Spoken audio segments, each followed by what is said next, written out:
আসসালামু আলাইকুম viewers. Eagle টিনের জনপ্রিয় ধারাবাহিক নাটক বদসুরত এর চরম উত্তেজনার মুহূর্তে দাঁড়িয়ে আছে। আজকের ভিডিওতে আমরা আলোচনা করব গত পর্বে কি ঘটেছিল এবং আগামী পর্বে জামালের ভাগ্যে কি অপেক্ষা করছে।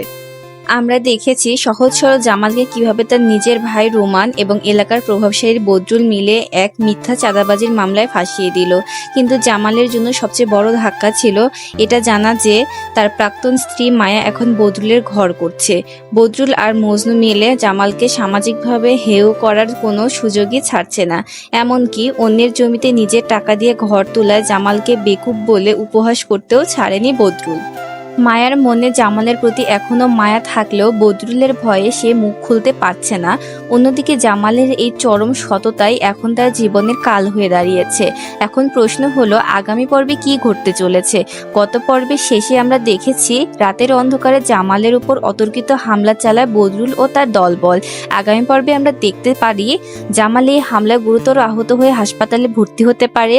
জামালের এই অবস্থা থেকে মায়া কি শেষ পর্যন্ত মুখ খুলবে? সে কি বদরুলের আসল রূপ সবার সামনে আনবে?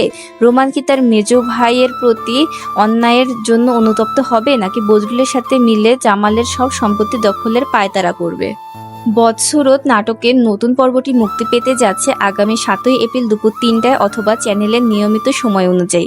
আপনারা নাটকটি সরাসরি দেখতে পাবেন ঈগল মিউজিক ইউটিউব চ্যানেলে অথবা ঈগল ওয়াচ ইউটিউব চ্যানেলে। বন্ধুরা, আপনাদের কি মনে হয় মায়া কি পারবে জামালকে এই বিপদ থেকে বাঁচাতে, নাকি বদরুল তার শয়তানি বুদ্ধিতে জিতে যাবে? আপনাদের মতামত অবশ্যই কমেন্ট বক্সে জানান। ভিডিওটি ভালো লাগলে লাইক দিন এবং নিয়মিত আপডেট পেতে চ্যানেলটি সাবস্ক্রাইব করে বেল আইকনটি বাজিয়ে রাখুন। দেখা হবে নতুন কোনো ভিডিওতে। ততক্ষণ পর্যন্ত ভালো থাকুন, সুস্থ থাকুন। আল্লাহ হাফেজ।